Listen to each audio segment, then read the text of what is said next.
Back then, it was super obvious that literally this is the future, right? Along with hosting, I had the first MP2 website, so that was before MP3s. MP2. Wow. MP2 was before MP3, so the biggest difference was compression was a lot worse. So they were 40 megs. Sure, I can imagine. And back then, 40 megs is something you download like over 24-hour period. Even then, I thought it was revolutionary, right? You could download any song you want. Sure.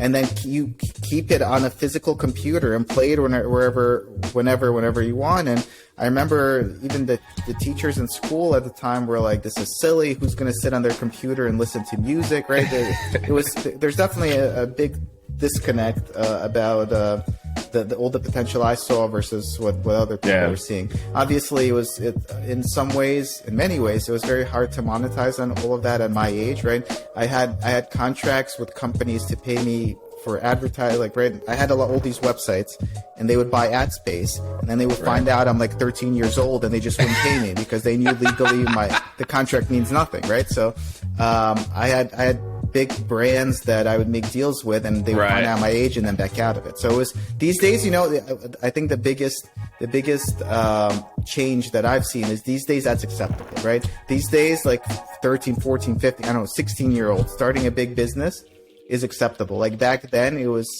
not viewed as positively, I would say, as it is now.